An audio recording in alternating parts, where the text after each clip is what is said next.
sad news coming out of the league today. Lost a legend, Elgin Baylor, 86 years old, natural causes. But man, we talked about him last week, Ben.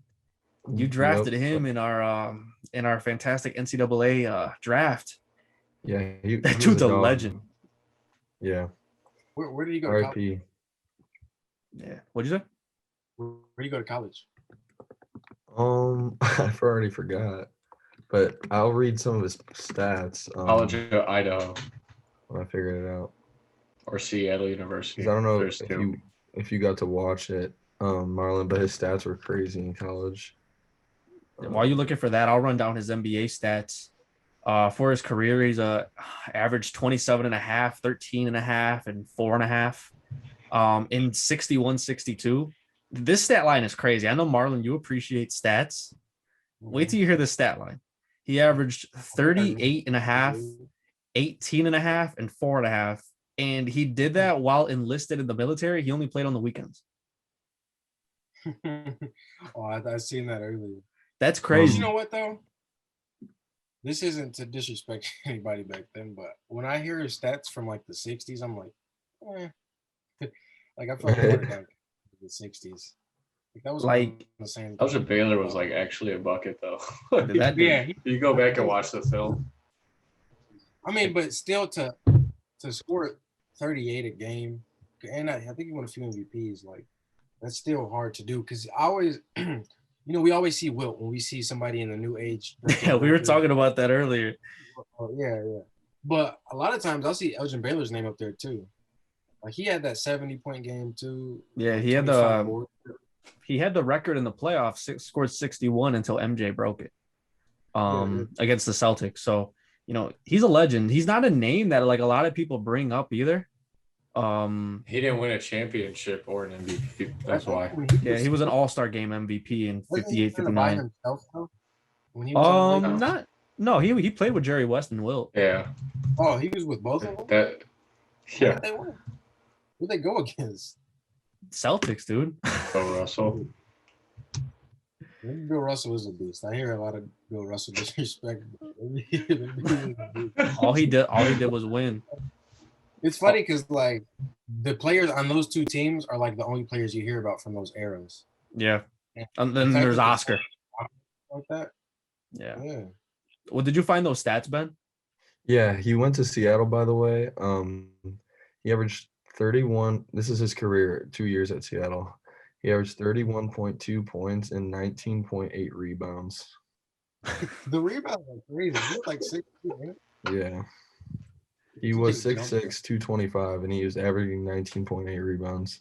See, when we look at that, when Marlon brought up like the whole era thing, I agree with the points part of it, where he obviously wouldn't average 38 points per game now, but the rebounding, like I don't know if I'm not saying he's going to average 19 in today's league, but I think it's kind of the same for both. I think he'd probably be like a 27 and 9 player, which is really good nowadays. Yeah, he's just it's crazy. Like I think we were talking about this earlier too.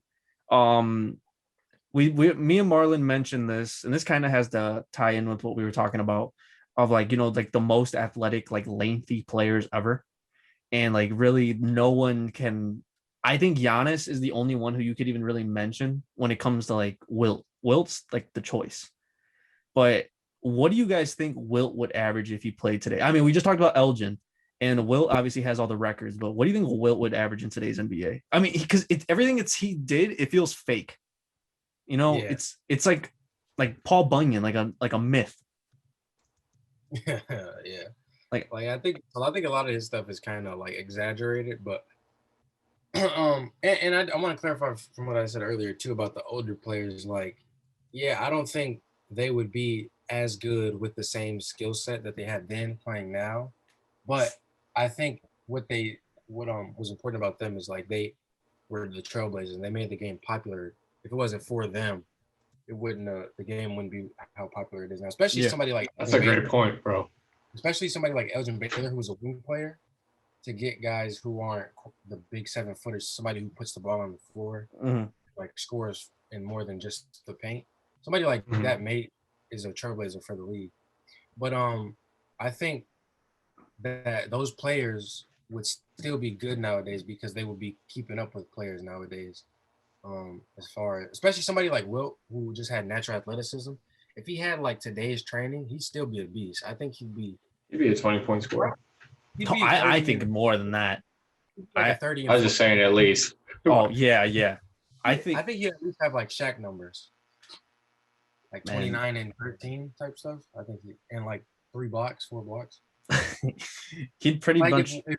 if Rudy Gobert has a good place in this league, I think Wilt would have Yeah. You had to throw that name in, bro. Well, because they have similar builds, but I think Wilt is more athletic than him. I pretty much think of Wilt like this. If you were obviously Wilt's in a class of his own. I wasn't there to watch him. None of us were there to watch him, and there's really not a lot of film on him either. So I think if you like had Wilt, it would kind of be like merging. Like if you're going today's NBA players, like Miles Turner defensively blocking shots with Joel Embiid, and I'd honestly probably say throwing a little bit of Jokic in there, not the athleticism, but like everything else he could do in the game. And I don't know, probably even like Jarrett Allen's athleticism. Like It's like putting Shaq's strength and coordination in Rudy Gobert. Because he wasn't feel big, like- but he was strong as Shaq. I feel like Wilt, if he wanted to in today's NBA as well, he could probably shoot. Like he would end up being someone like Embiid. Like that, the stories you hear about this not right guy now. Oh, sorry. is just crazy. Like I really want to see him nowadays. Yeah. Because A little thing to add on Wilt. I know I've looked it up before just out of curiosity, like the worst free throw shooters of all time, and he's like number 3. Really? So imagine if he could like hit free throws. I feel like Where his points would have been at. he was worse than Shaq, I think. At free throws. he had a horrible form. I'm actually interested. Do you know who was number 1 on that list? Ben Wallace.